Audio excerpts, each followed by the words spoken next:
Dr. Homebrew is brought to you by 5-Star Chemicals, providing safety and cleaning supplies for brewing, distilling, and winemaking at 5starchemicals.com. Doctor, look! Stand aside, nurse. I'm Dr. Homebrew. Stand clear.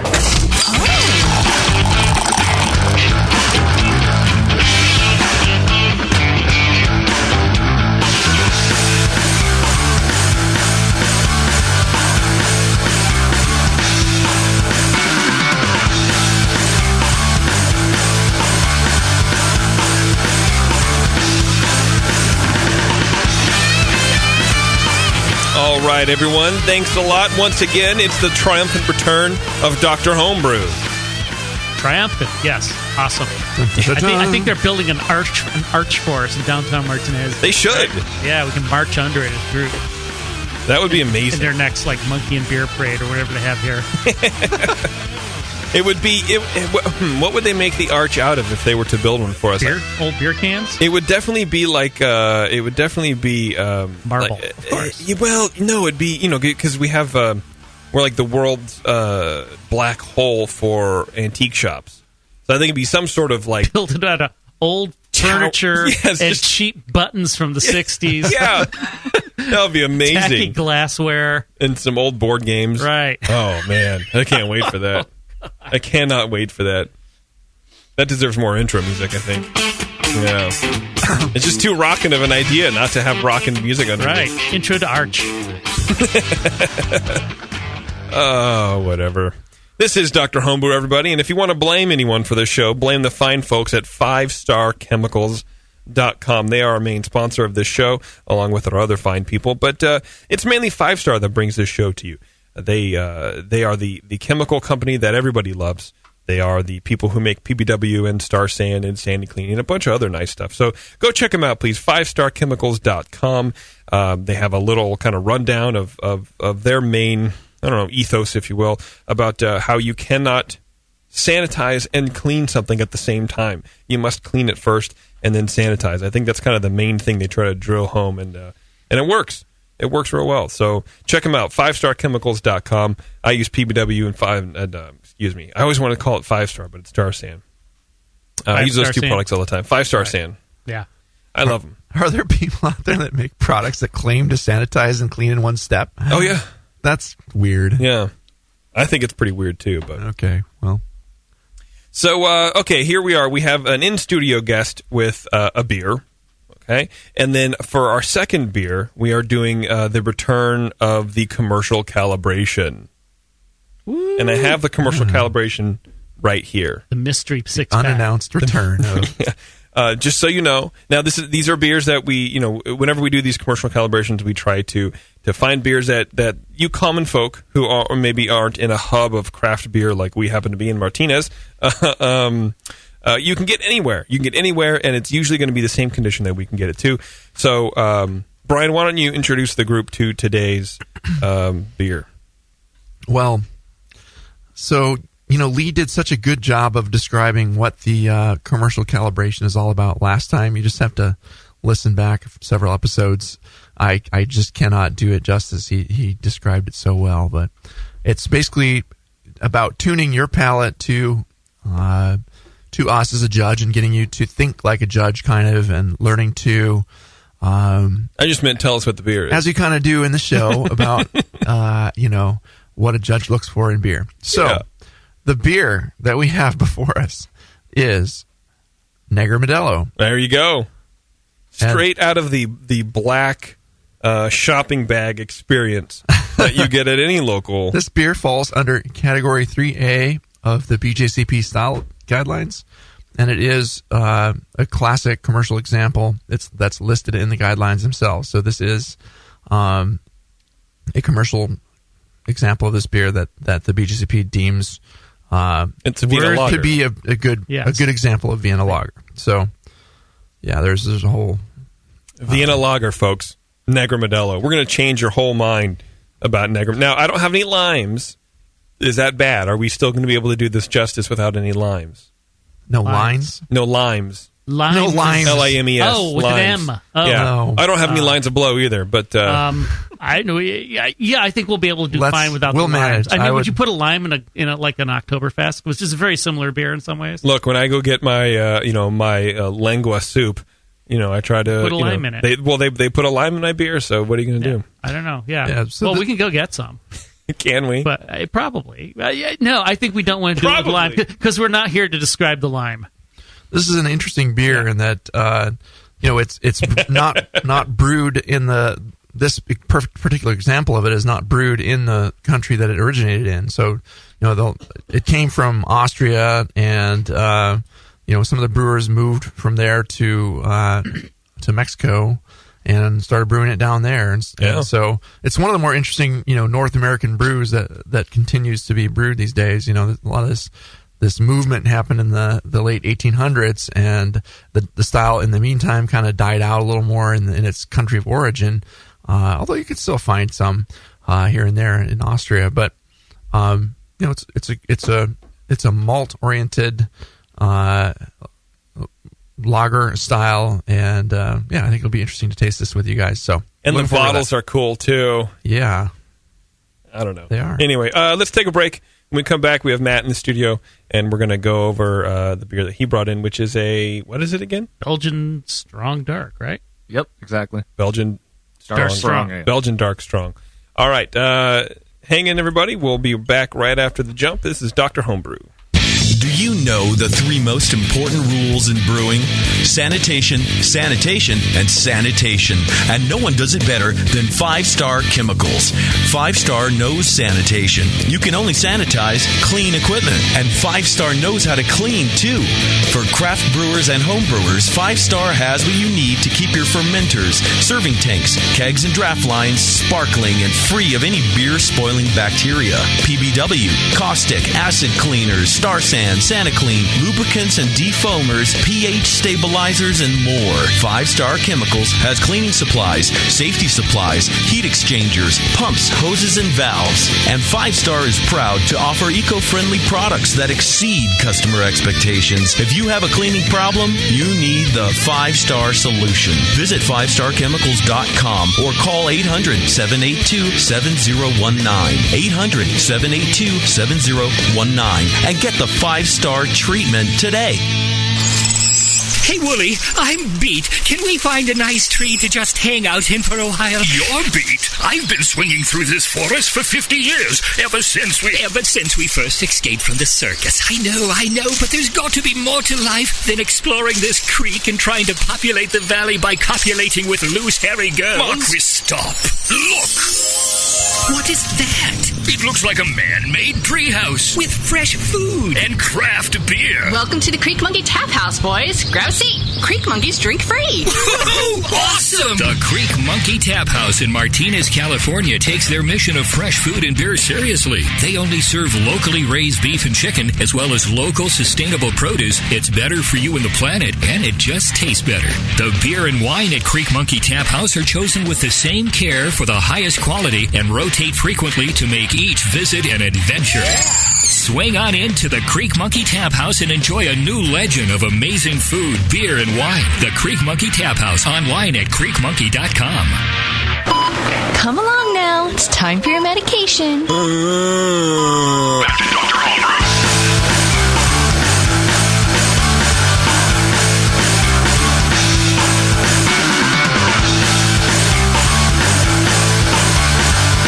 All right, everybody, welcome back to Dr. Homebrew.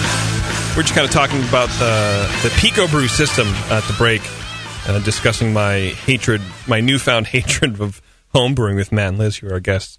And I can't stand it anymore. I can't stand it. I don't want to do it, and I don't want to do it. When was the last time you brewed, JP? Sunday with Warren, with my friend Warren. But I don't want to do it, and I'm not going to do it anymore. But yeah. Just did it. Did you make Warren scoop the grains? Well, he wanted to brew. It was his birthday, and all of his stuff is packed up. It's his birthday. So I'm like, he goes, "Can I come over and brew on your system and blah blah blah?" Yeah, sure, dude, that's fine. Waste my Sunday. Yeah, sure, why not? Hey, you can get one of those Pico brew things. It's like a gallon or two. No, you can do 3 gallons. You can do 5 gallons. 5 gallons, really? Mm-hmm. Wow. Annie Johnson was on the show a couple weeks ago, and she brought in a bunch of beers brewed on the Pico Brew. I thought for sure it would be some sort of weird, funky taste, or you taste and you go, of course it's made on a system that you didn't hand do everything on. Of course, I can taste it. That's how good I am at my tastings.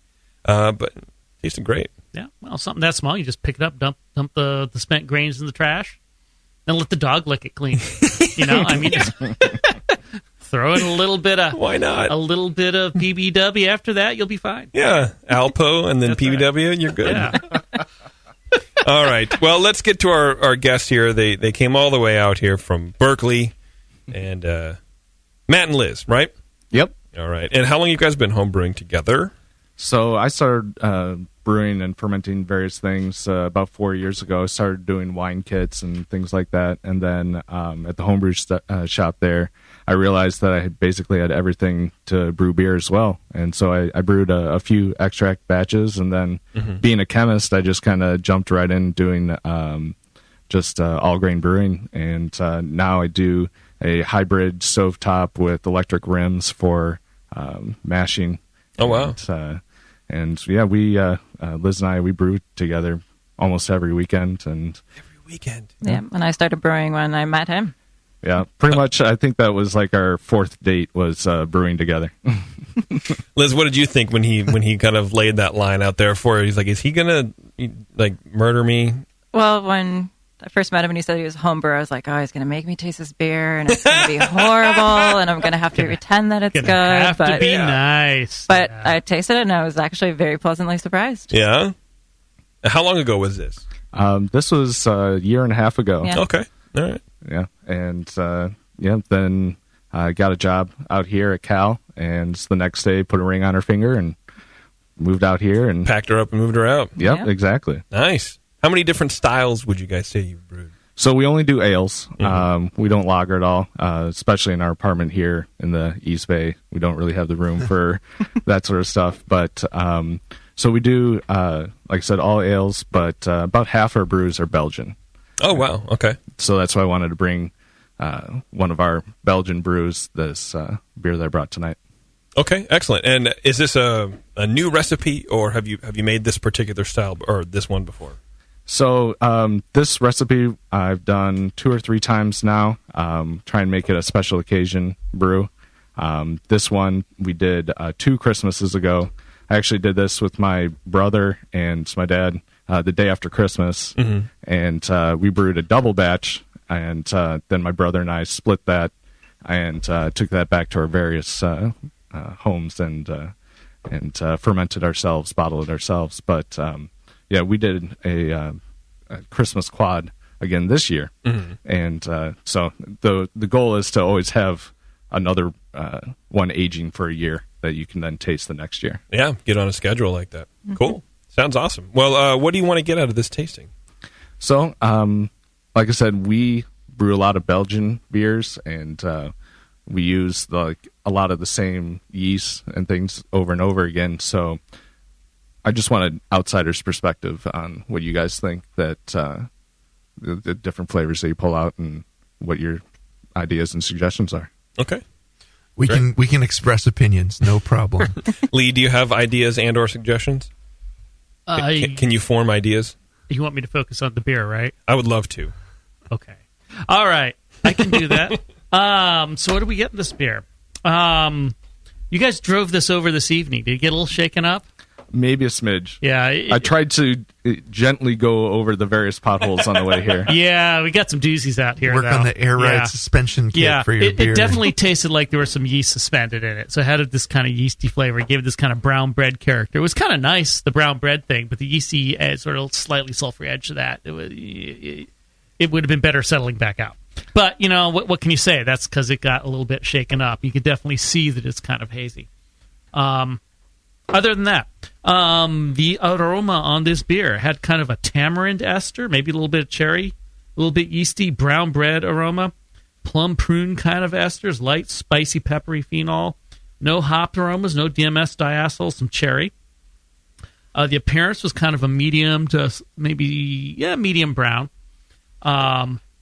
Had a fairly good haze in it. It's probably some suspended yeast, although I noticed when it warmed up a bit, it seemed to get a little less hazy. So I'm wondering if maybe there's a little chill haze in it, too. It's hard to say. Dual hazes can be hard to diagnose.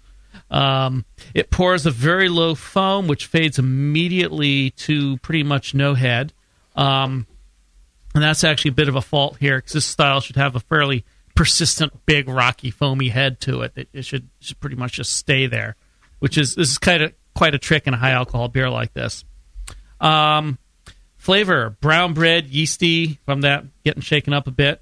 Some clean alcohol flavor, a little bit of spicy character to that alcohol, but no, generally pretty clean. No solvent or heat to it.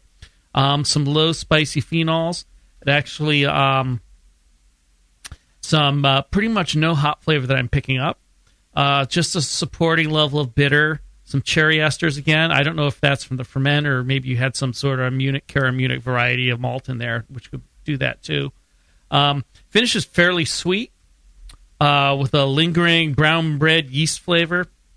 Some of that spice, the alcohol spice, and a little bit of phenol maybe, some cherry flavor. It's all pretty much to style on that regard. Mouthfeel, medium body, medium carbonation. Medium to medium low, really. It should have more. This is a style that generally demands to be fairly highly carbonated. You know, they use these big, heavy-duty bottles for a reason. It should probably be 3 atmospheres, 2.5, probably more like 3 atmospheres minimum, maybe a little higher on some of them. So I think style-wise, it's a little bit undercarbonated here. Has some spicy but not hot alcohol again in the mouthfeel. You know, it's got a little bit of a kick to it from the alcohol, but it's not solventy or anything. Medium-low creaminess, leaves kind of a sticky finish. It seems a little bit sweeter than maybe it needs to be, but again, that could be because it's undercarbonated, or maybe it just need to be a little less sweet. It's hard to say. Some of these beers are pretty sweet. Others are drier. There's quite a range on that with these things. Overall, I thought it was some pretty good flavors, good alcohol character for the style. That little bit of a spice note to the alcohol is nice if you can get it, as long as it doesn't get into the hot and solventy realm, and you didn't go there. Some nice esters, some nice low phenol, spicy flavors to it as well. The low carbonation kind of detracts from this beer. It definitely needs some more carbonation to be in style. The head's also kind of low. It needs something to improve that. And there's a few ways to do that. You could add a little bit of wheat malt. We'll add some head. If you're doing protein rest, don't overdo it. Actually, for a beer like this, you probably don't need to do something like that. And if you had much get through into the fermenter, don't let your beer sit in the tube very long. Some of that stuff tends to have a lot of lipids and oils in it, and it could cause loss of head. I also picked up, as it warmed up a bit, a little bit of a sherry note in here, which suggests there might be a little oxidation going on.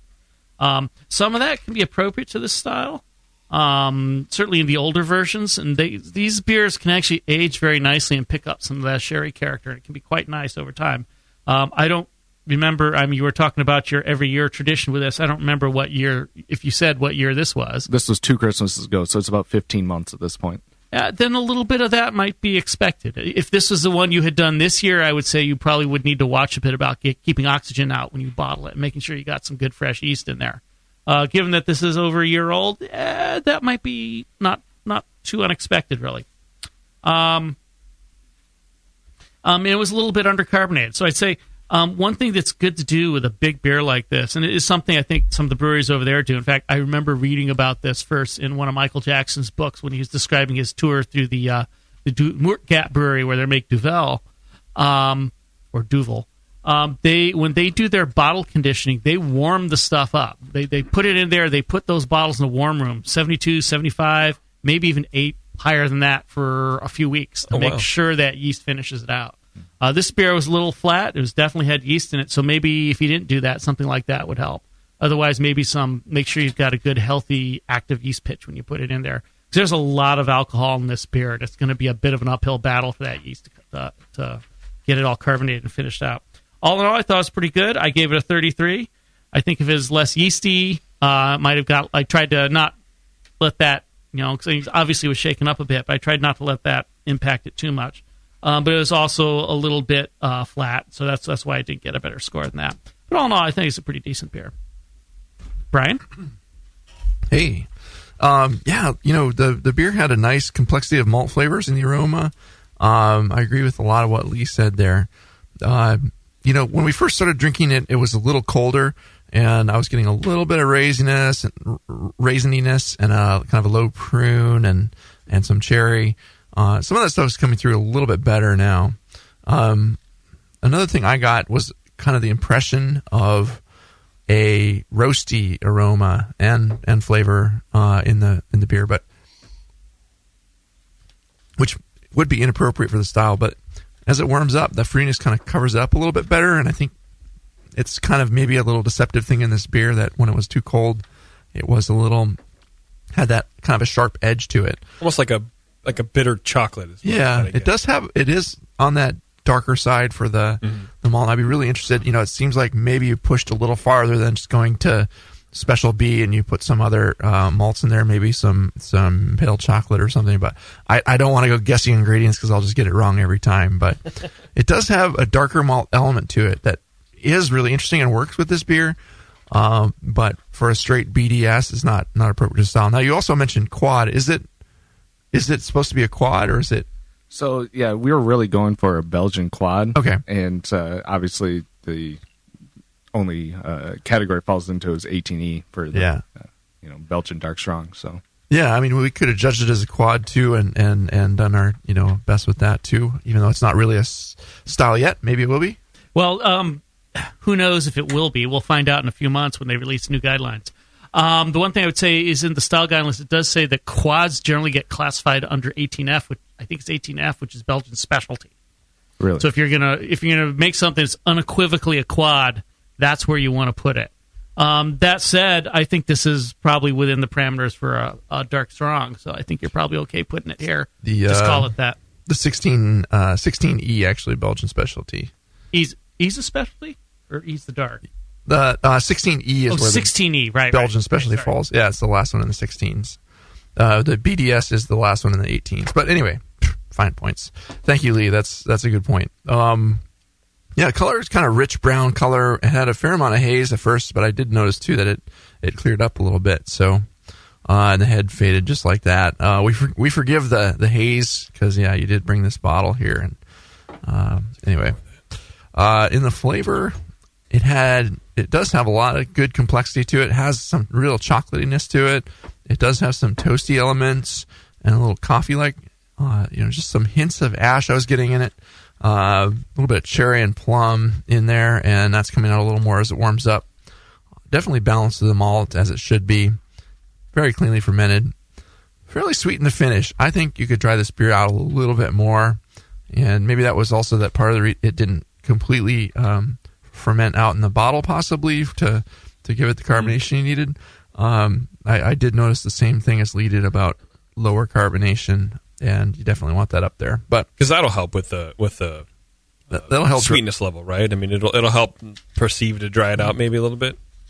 Well, if it didn't dry out all the priming sugars that you put in the bottle, the impression will be a little sweeter in there from the extra priming sugar that didn't ferment out. But I mean, if it was properly carbonated, would you still be saying you could probably dry it out a little bit? Like, is it tied a lot to carbonation? I think sweetness and carbonation work independently, and you have to get them. Okay. Get them both balanced right. Mm-hmm. Just, raising up the carbonation to the beer might make you notice the sweetness just a little bit less, but it's not going to make it less sweet than it is. Okay. But it's just such a big fruity beer that sometimes the fruitiness comes across as sweetness, and it can be really dry, but it just seems like it's sweet because of all the fruity stuff going on. I've been fooled with that before. I'll be fooled again. It's comes across a little bit sharp in ways. It's that kind of dark malt character lingers into the aftertaste a little bit, and it does have some pretty substantial alcohols, kind of making it just a little more biting, and that's also noticeable in the mouthfeel. I wouldn't say they're hot. They might be bordering on they're just a little bit high, and it's a little alcoholic, but it's a low alcoholic kind of sharpness to the beer, but still pleasant. And it's interesting to find out that it's such an old beer too. I might have guessed that it would have been a younger beer. It's big and kind of in your face and has some sharpness to it yet, which is nice. But then it also has some of those characters that Lee was mentioning, as far as a little sherry light creeping in, and that it does have elements of age as well. So such a complex beer. It's a low alcoholic, just like Hervé Vallejez. Because he was okay. Continue. Yeah, I mean, body-wise, I think Lee covered it pretty well. Kind of pretty medium full body. Carbonation was a bit low. That was the only thing I'd really knock it for. It's nice and warm. Warms all the way down the throat and fairly smooth. But again, just it doesn't have any astringency, but with that alcohol, it is just a little bit biting and intense and an ominous mouthfeel. But it's a pretty pleasant drinking overall. Pretty pleasant drinking Belgian Dark Strong. Just comes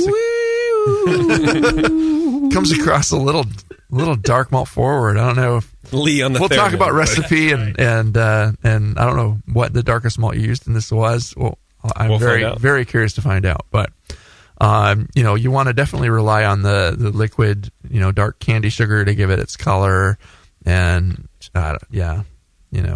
usually. There's a wide range of interpretations for this beer, and this is definitely on the darker end of it for the style. So, I guess they can get darker than this, but dark flavors. I think there's some of that ominous roasty flavor. Ominous. On my sheet, I said something like, impending. "Well, if you really want to flavors. use a dark malt, make sure it's a deep bitter dark malt." But I wouldn't even use any dark malt. Just use the dark liquid candy sugar along with some special B and some of the other malts that you typically find in these. So nicely done. It's got that dark fruit character was kind of coming through a little bit more as it warmed up, and I think it's a really nice beer. But yeah, bump up that CO2 would help, and I gave it a 32. It'd be a little higher if the carbonation and the head were right. All right. You want to go with the recipe? You bet. And right. Liz and I were sitting here kind of laughing to ourselves because we're going down the grain bill and nodding along with you at the they were right. The notes that you're pulling out. So we actually, because we did this as a collaborative brew, it was really kind of one of those epic brew days where everyone comes together and everyone leaves with something. And so we actually did this as a partial mash, and so we did. It was half the fermentables came from DME and LME, and then the other half we did as a partial mash. We did 20. So out of the remaining 50%, so the 27% overall was 2-row. 11% was Belgian aromatic, which I'm guessing that's where you're getting the cherry notes and things like that, perhaps. Then 5.5% special B, and 5.5% pale chocolate. Okay. Nice, yeah. I mean, that pale chocolate gives it a really nice note, and interpreting it as a quad, you can get away with a little bit more of that darkness in there, I think, right, Lee? Lee, you know more about quads than... I don't think quads are quite so defined. Mostly they're just bigger. You could probably get away with it because since there's no style guideline around that, you could probably get away for it. It's more an open field.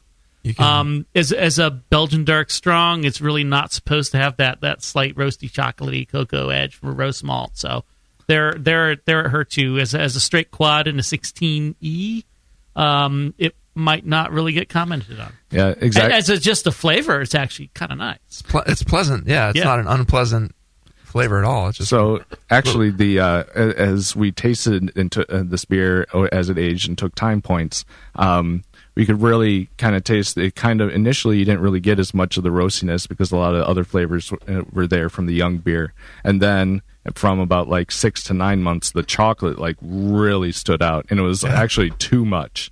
And then actually over the last 3 months or so, that note is actually toned down again. And so, knowing that coming up to this last Christmas, that the last beer had come out a little too chocolatey, we actually dialed down our amount of pale chocolate in our subsequent brew by a factor of 4. So cool, yeah. Yeah, and it'll mellow out, right? Exactly. Yeah, that's the fun thing about beers like this too. They will change over time, and it's kind of fun to track it. Actually, you're in a great position if you've saved a few bottles of your last few batches. You can start doing verticals of your own vintages awesome. Here. Yeah, that'd be a lot of fun. Yeah, let me know when it happens. Yeah, you bet. And then to finish out the recipe, so for bittering, we use Styrian Aurora 8% alpha acid at 60 minutes, and then Styrian Saleha 4% alpha acid at 10 minutes. I really like to utilize the entire catalog of hops that we have available now, not just stick to like the top 10 most popular hops. And so I really like these different types of Styrian hops to use in my Belgian beer. And then finally, for yeast, we use a huge pitch of yeast for this. Overall, this ended up being an 11-gallon batch, so it was split. And into the entire batch went 1 gallon of a double-stepped starter of White Labs 575, which is the Belgian yeast blend. I really like it. Adds a complexity of flavor. I believe it has yeast of Westmalle, O'Shouf, and Chimay lineages. So double step. How many tubes did you start out with that? So 1 tube into 1 gallon, and let that go for about 18 to 24 hours. Cold crash that, decanted the liquid off, added another gallon of fresh wort, and let that go again, and then cold crashed and decanted and pitched for 10 gallons of beer. Mm-hmm. That might have been enough yeast. It's hard to say. I'm not. That's not the technique that I'm familiar with using. Usually for something like this, I probably want to do at least 2 doublings, and you may have gotten that out of that. The equivalent of probably about 4 tubes of yeast to pitch a beer this big at that volume. Maybe 5 or 6 would be healthier, but yeah, you may have got that much out of that. It's hard to tell because once you're trying to scale up that big, it becomes nonlinear, and so you're not exactly sure at that point. You're a chemist. Go down the hall of the biology lab, get out the hematometer and count the stuff. Exactly, or flow cytometer. Exactly. Yeah, even better. Yeah, if you got one of those. Or just brew a 5-gallon Belgian blonde and then pitch it right on top of the yeast cake there. Right. I think that's actually what we did this year. Yeah, there you go. Mm-hmm. But it might have been a little low, but I think the yeast did a pretty good job, and it left a nice little soft pepperiness in there, along with some pretty nice esters that it's pushing out. So, the yeast did a good job for you, and it was pretty well taken care of beer. Yeah, it's nice. As it warms up, some of the esters come out a little bit more. It gets more fruit. The alcohol gets a little more forward.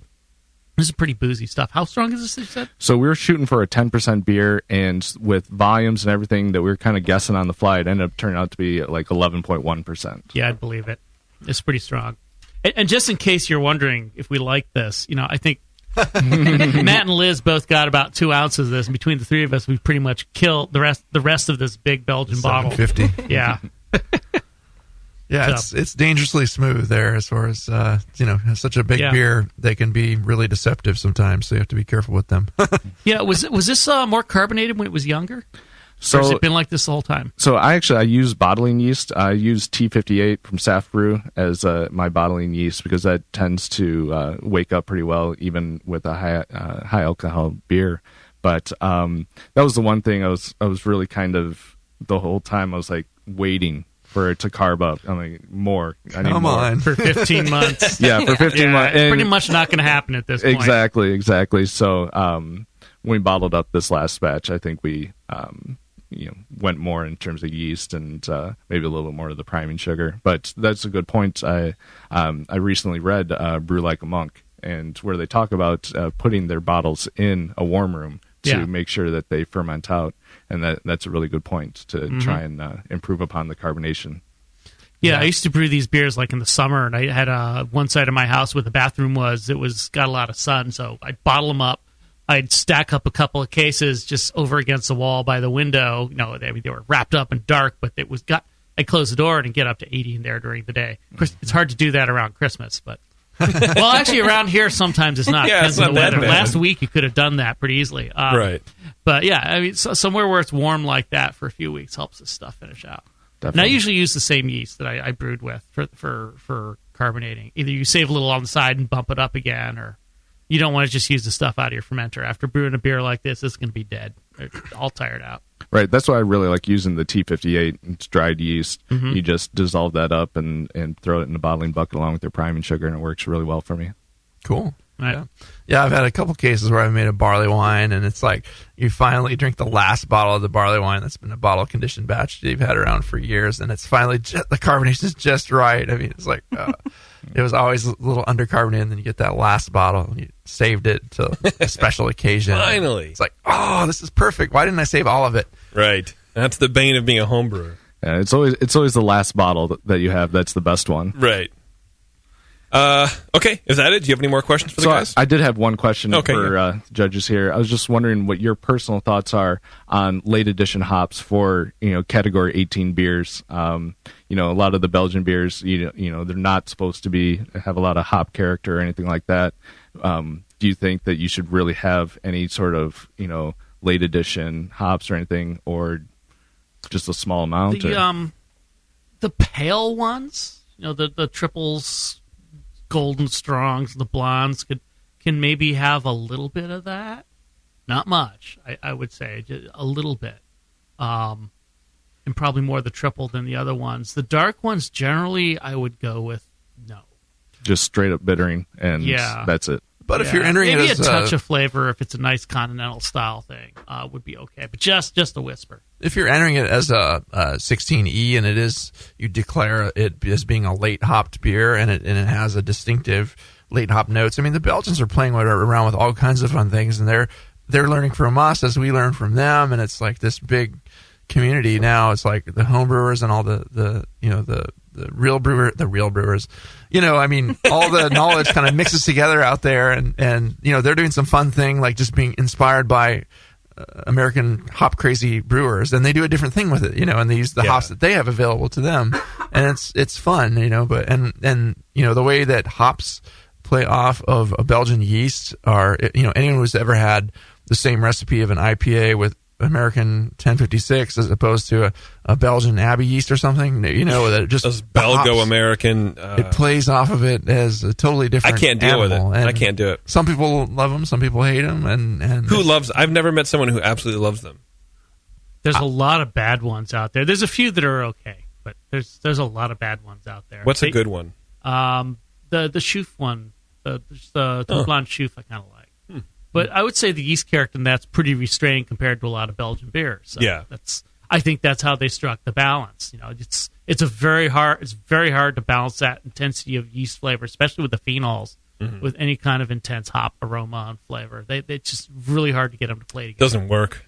Basically, you got to get lucky to get it to work, and even then, I've only had a couple that got really good. Usually, it's just I'll be polite. I mean, they're experiments, and there is a reason that styles developed the way they did, and the Belgian styles are all very yeast oriented. And when you add hops to it, it creates a different animal. But it's not for everybody's taste. But I enjoy some of them. It's some of the I enjoy some of the American beers that are made with Belgian yeast and that are fairly hop forward. Some of the I don't know about that's crazy talk.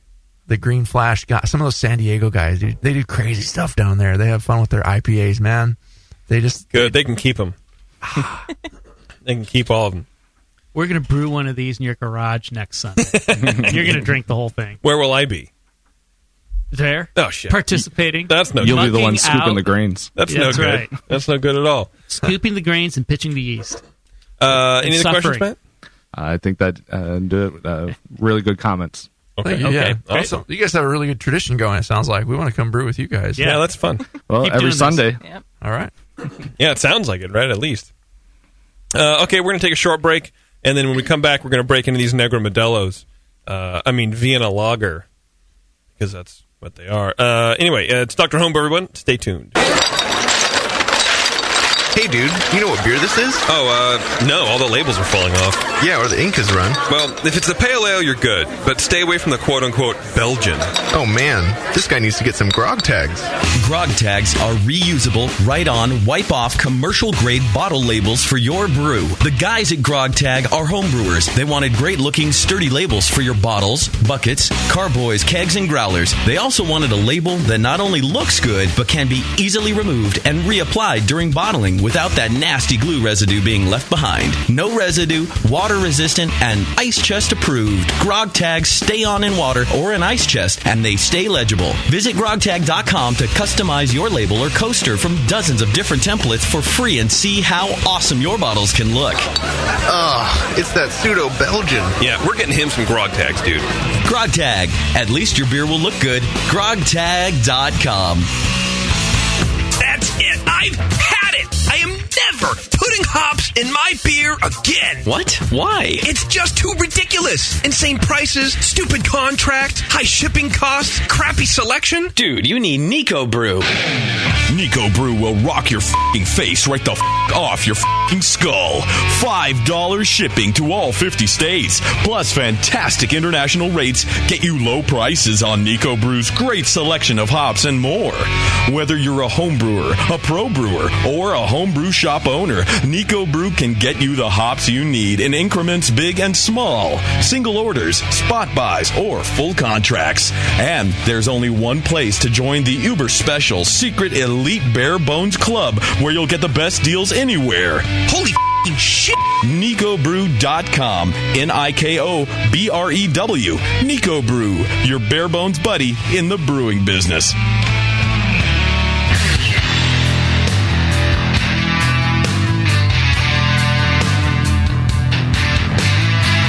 Now, back to the examination.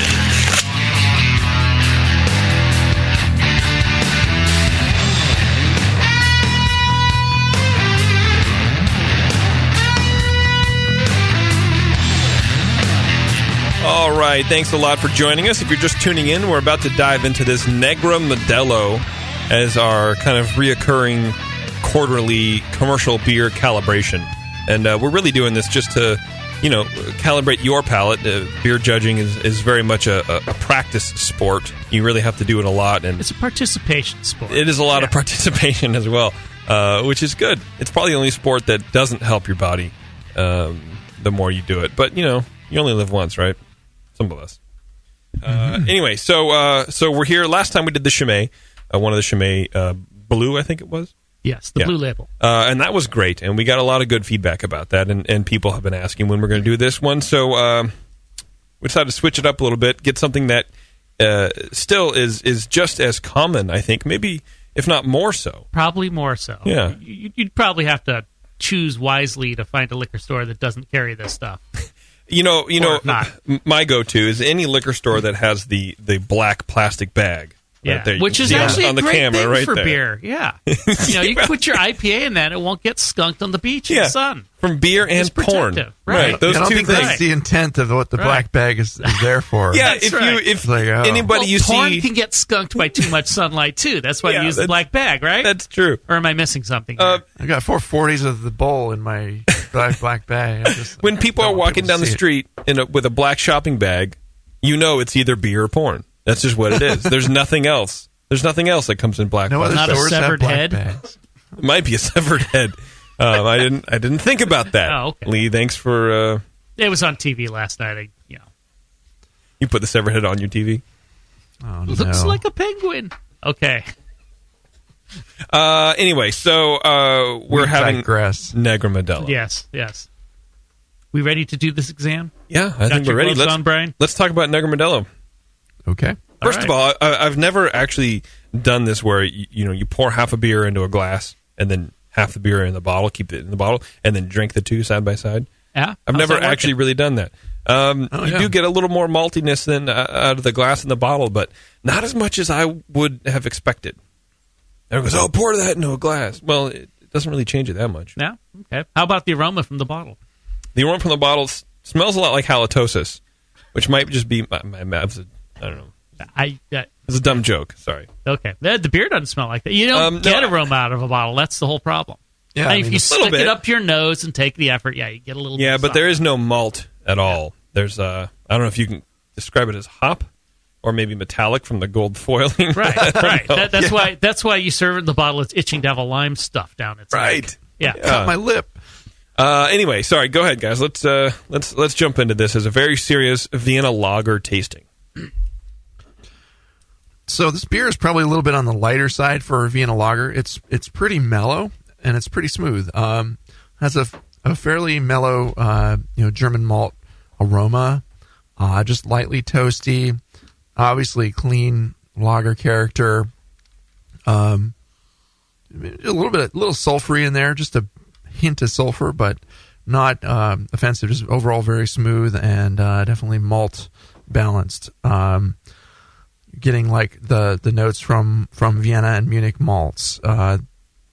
just melanoidin kind of flavors, but it's subdued. So you get that, but it's not like a big Märzen like we had on another recent show we did, where it's just a big showcase for that rich, toasty, big in your face. Like, okay, here's a Märzen, but it's not a malt delivery system. Yeah. I find this to be a good beer for the spring, where you can just enjoy a couple of these, and it does actually accompany Mexican food pretty well. Just a nice malt balance with that spice. It doesn't fight with it; it just complements it nicely. But I digress. Unlike Khalil's comments about severed heads, but anyway, you don't get any esters in here, and it just has a real hint of a little spicy hop, but not much hop at all. It's very mellow and smooth. The appearance, it does have a nice reddish hue to it. I noticed it's got like kind of a reddish, almost brownish tinge to it, but it's kind of an amber color, and has it started with a kind of medium sized tannish, light tan head that just it stuck around fairly well. You swirl the glass and bring it back up, and it does stay, but it falls to kind of a loose collar there after a while, and as you continue drinking it. But in the flavor, it does have it. Just again, clean lager. It just clean lager characteristics. It just has to be a perfectly smooth, no esters beer to let that light little toast show through. It's a delicate beer, and in combination with what it has, a fairly dry finish, that all that works pretty nicely together. So you have no esters pushing up any fruitiness. You just have a little bit of toast and the dry finish, and then that toast kind of lingers into the aftertaste. But it's not sharp or biting. It's just smooth, and it's there, and then it kind of floats away and leaves you. But it is very seamless. Yeah, the transition of flavors is very smooth and seamless. Smooth. You have to feel the beer. Is that what you would call to style? I mean, should the flavors be segmented a little bit, or since it's a lager, should it be kind of more transitional and flowy? Transitional and flowy. You like that? I like that. I can either do a show about beer, or I can do a show about a drapery. It doesn't matter. I'm versatile. It sounds like millipedes at the moment. Segmented beer. Oh yeah. This beer has got at least 100 pairs of legs and or big human pinchers. centipedes. Yes. Yeah. Can sever a bird's head in 15 seconds. Body wise on this beer, it's medium light, and it is lightly creamy. Doesn't have any astringency. Has a pretty firm carbonation. You didn't answer my question. Maybe a little high. I'm not going to answer your question. Why wouldn't you answer my question? What was the question? It was flowy or segmented. Flowy or segmented. I said I like flowy. I like. Flowy. Sorry. He said. Yeah. Oh, well, I didn't know that I thought he was commenting on my choice of vernacular. No, I'm just. Okay. No, that was me. All right. I mean, meaning like, is you said it was kind of lighter for the style. Yeah, it is. This one is a little lighter for style. And it can even have a little bit of alcohol oomph to it, but this one really doesn't. It's just smooth, kind of middle of the road, alcohol wise. Okay. And just kind of a 5% or whatever it is. I have to look at the label, but just a smooth, drinkable beer, and goes down very easy. But it has plenty of malt to keep it interesting. This is one of the more commercial examples that's actually pretty malt forward, and you find it on the side with all the other, mass-produced beers out there. That's actually one of the good choices you can reach for if you have a supermarket that doesn't have too many good, microbrewed beers. We got it in Martinez, just around the corner here. But anyway, so the mouthfeel of this beer, it has kind of a medium light body. It can be a little bigger than this, and there's one actually made by Trader Joe's, or it's brewed for Trader Joe's by another brewery that has a little bit more body and is a little bit bigger and richer than the Negra Modelo. And I find that to be a really pleasant Vienna lager as well. But in the mouthfeel, this one also has it does have a little hint of creaminess, but the main component is that it's very crisp. And, with the medium light body, the crispness, it's just a refreshing beer. It goes down easy and smooth, yet for such a malty beer, it's kind of surprising how refreshing it is. So that's nice. It's not cloying at all. If this beer had a really big body or in the flavor had too much sweetness, it just wouldn't work because it would just be too much. So, I mean, overall, it's a really pleasant drinking beer. Again, something nice to drink in the spring or even the fall where you just want a nice kind of mellow, smooth drinking beer, but nothing too crazy challenging, but just a nice, pleasant, malt-balanced beer. This is a good one to reach for. So, yeah, I don't know. What do you think, Lee? I think that if you order dinner that arrives in swimming in an ocean of rice and refried beans, this is the beer you need. Any Mexican restaurant, this is the best thing to get. That's on the Atkins diet, right? Yes, or the anti-Atkins diet. What to say about this beer? I mean, the style of this beer is it's an Austrian beer. It came over to Mexico with all the German and Austrian emigres who moved there back in the late 1800s, and it proceeded to just about die out at home. So finding an example of the original is probably for us here in America about impossible. If you go, I haven't been to Austria per se, so I don't know if you can really find them there. I hear there's a few examples. This is about as close to a real example of this stuff as exists. With any tradition that stretches back more than the length of the sort of modern brewpub movement. Yeah, they've drifted towards kind of the bold, kind of the lighter lagers and stuff, but like bolder versions of it. Kind of like you have your German Pils, and Austria has a lot of beers that are kind of similar to that, and or a Helles, and then they'll have like a Dunkless, which sometimes can be a little Vienna Lager like, but sometimes it's a little darker than what you would expect for this. So every once in a while you find one that's in between, and they are still out there here and there, but it is hard to find. Yeah, and the style guidelines would essentially describe this as being something like a slightly lighter version of a of an Oktoberfest or Märzen.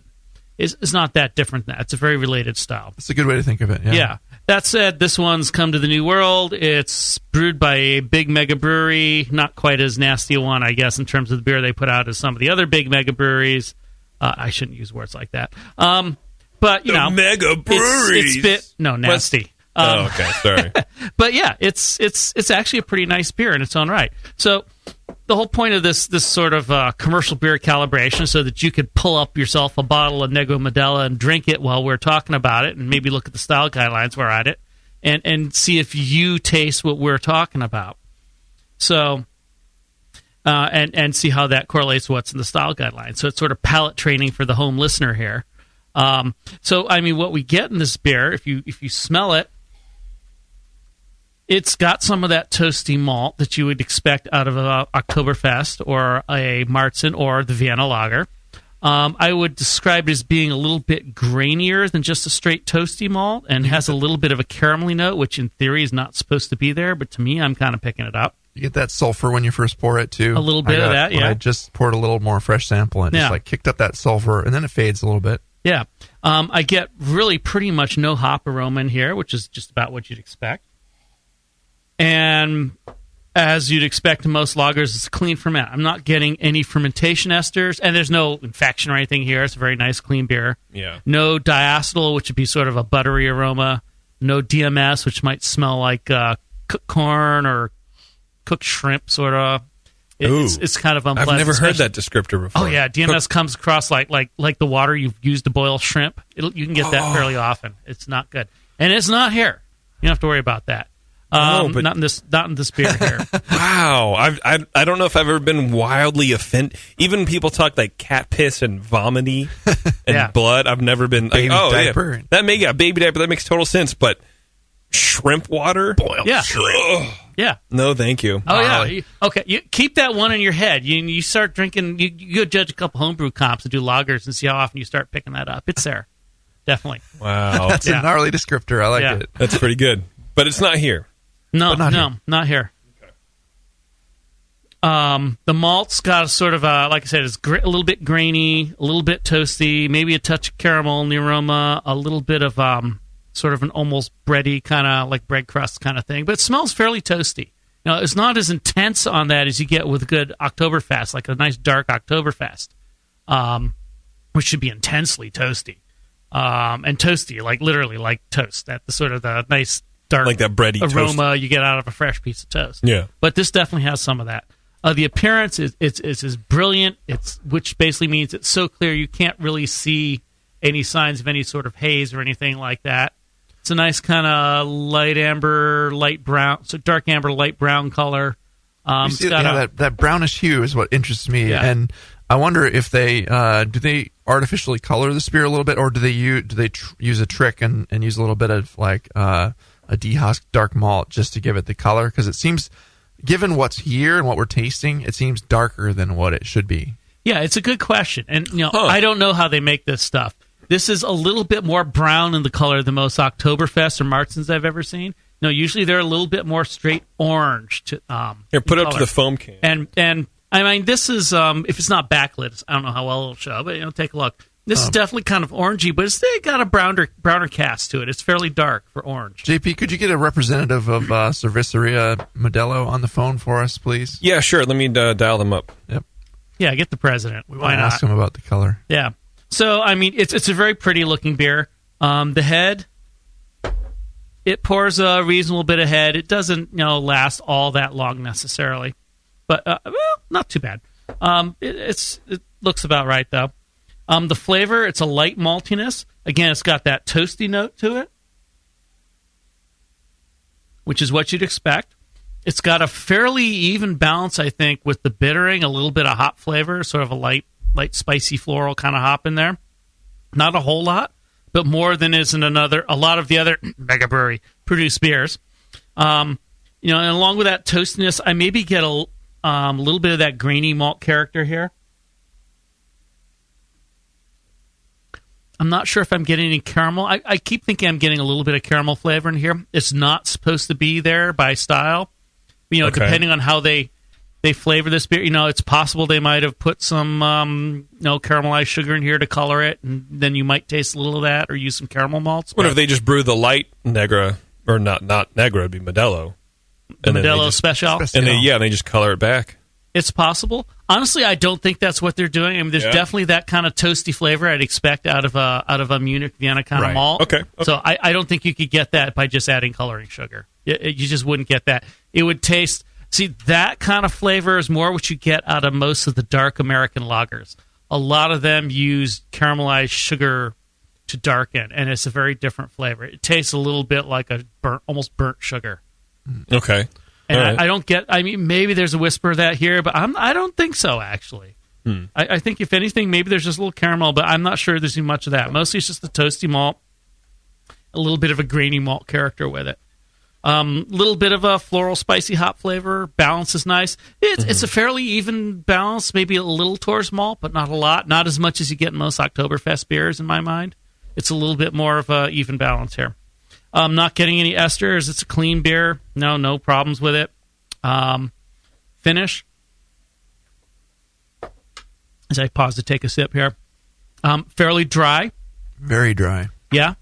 Lingering sort of toasty malt. Little bit of hop flavor.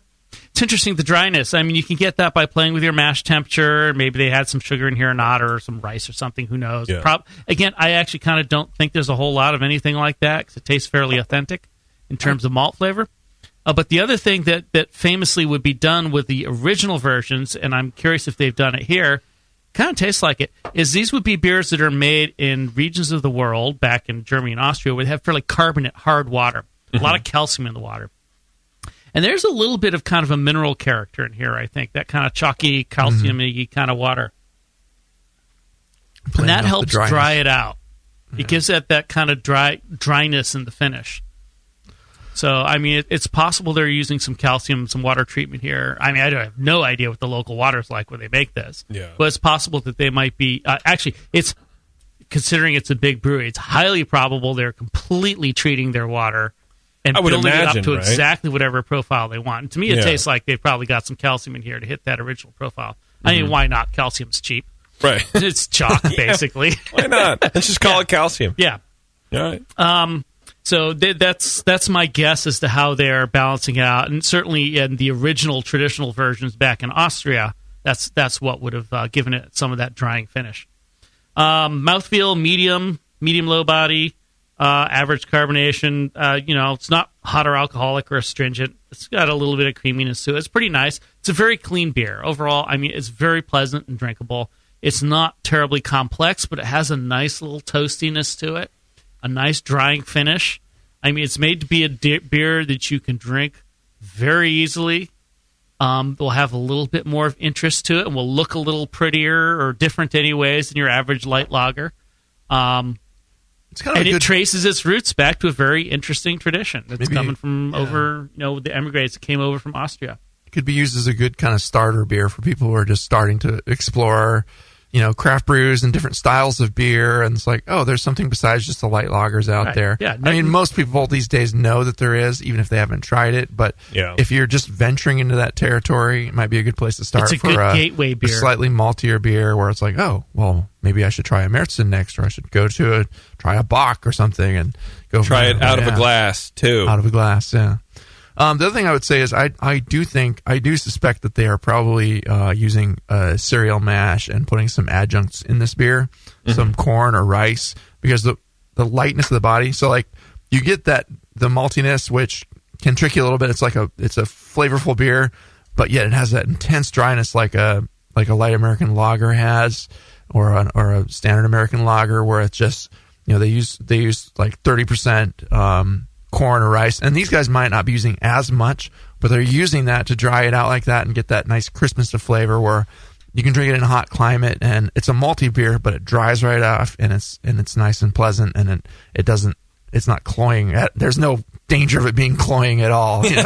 Right. It dries right out and leaves you with a little aftertaste of that nice malt flavor. Yeah. And that's what you get. That's nice. Pleasant little beer, but I think they probably are using some adjuncts in this, so I don't know for sure, but if you go, by the style guidelines, they do mention that most of the modern ones are using this. And if you taste, the Vienna lagers in Austria, or when you could find them here or there, or like I said, the Trader Joe's one that's made by Gordon Biersch, I think they do it the more kind of traditional way and use less adjuncts, but maybe dry it out, other ways, and it's not quite as dry and crisp and just completely, drawing off your tongue like that in the finish. It leaves a little bit more of the malt, and that can be pleasant too. But this, in its own right, it's a wonderful little beer, and like you said, good with a nice spicy plate of chimichangas or whatever you have. That's right. This is the go-to burrito beer. Right. Brian's on a roll tonight, man. Yep. It's the Belgian Dark Strong talking. That's probably what it is, right? All right. Well, let's get out of here. Let's take a break, and then when we come back, we'll talk about the beer that Matt and Liz brought. We'll maybe recap a little Modelo, but probably not. And then we'll get out of here. Dr. Homebrew, back after this. Since the first time the Brewing Network microphones turned on, More Beer was behind it.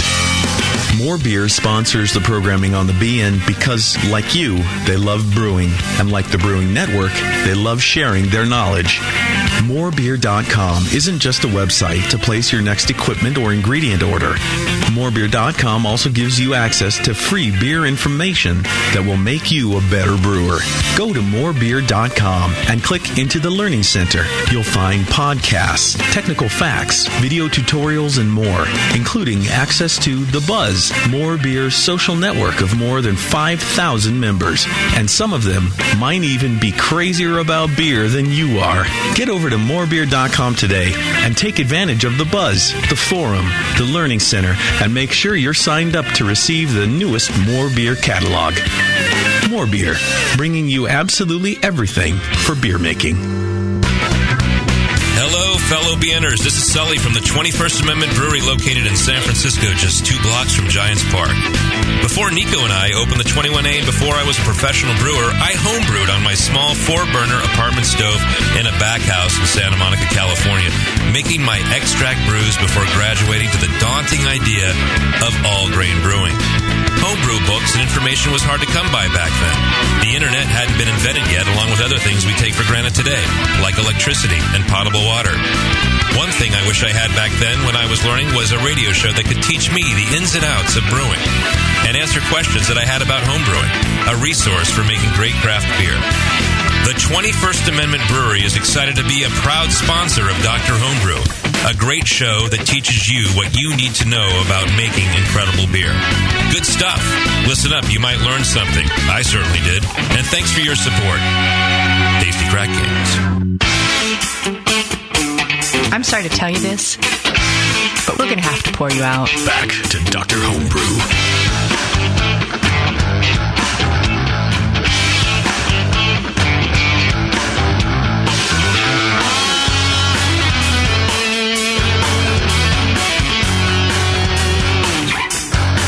All right, thanks for hanging out. We're almost done. We're going to recap the Belgian Dark Strong that Matt and Liz brought in. And then we're going to take off. So what kind of tips and tricks did we give Matt and Liz for this big old beer here? We told them to keep on doing what they're doing, Make Perfect. good beer and let it age. That's a good practice to get into. That's a great practice to get into. Yes. Well, Do your own verticals. He and she, they know what they need to do a little bit. They've already done it on the subsequent batches, it sounds like. Mm-hmm. They've played with their priming yeast a little bit, or the priming sugar and the yeast when they bottle it. You guys are doing some really smart things as far as, making sure that you have, with a beer like this, plenty of good, healthy yeast and a separate strain of it, which is what a lot of commercial breweries do when you're bottling it, to make sure that it's going to turn out how you want it. And yeah, this one was a little low, but it was still very pleasant. And, interpreting as a quad versus a Belgian Dark Strong, that's a whole other story. But and how to enter this in a competition, I think maybe 16E would be the way to go with this particular one. But I'd like to taste the subsequent batches and see where they fall. Maybe getting it, dialed in where it meets. You can present it as a quad, but it really meets a good Belgian Dark Strong profile. So anyway, yeah, keep having fun with those beers and bump up the carbonation on this one, and it'd be perfect. Except, well, a little less roastiness for a Dark Strong, but yeah. If you want it to be a Dark Strong, get rid of the chocolate, the pale chocolate was in there. If you're happy with it as a quad, that probably doesn't make much difference. It's not traditional, but on the other hand, it's not verboten for that, because nothing is in theory. And work on whatever you need to do with the yeast to get it to bottle condition properly. It was a little too flat. Other than that, it was a really nice beer. Yeah, I'd say leave that pale chocolate in there and just call it what you want. And just call it my beer. My beer. My beer. Why not? I share with you because I'm nice. Okay. I think that's it, right? Lee's still down in that Negra Modelo. Yeah. Well, there's that, but that nice, dry, lightly malty burrito beer. Who ordered these beers again in the order that they came in? Right. Who runs this show? We're not going to talk about that. All right, everybody. Thanks for hanging out with us. This has been Dr. Homebrew. Thanks to Matt and Liz for coming all the way out and bringing some of their delicious beer. Appreciate that very much. And you guys will get a nice little prize pack from 5 Star Chemicals. If you want to check out more about 5 Star Chemicals, go to 5starchemicals.com. I mean, of course, everyone has a website these days. And if you want to learn how to properly use 5 Star and to actually clean things before you sanitize them, because nothing on the market does it better than 5 Star Chemicals. All right, everybody. Until the next time, I don't know. I just realized I put us in a prime lockout position, and I don't have a lockout. We need a lockout. What's a lockout? Prost. What do you mean? Like the tagline, like a tagline. Get out of here, Get out of here. Like until next time. Prost. We're going to jump. We should. We're going to have the Swedish jump to next month. Yeah. Swedish jump. We're going to do the jump now. We need to have a lockout. What should it be? I don't know. No, there's no lockout. Keep judging. I don't know. Keep drinking. Keep brewing. Send us your beer. Perfect. All right, everybody. See you next time. Yeah.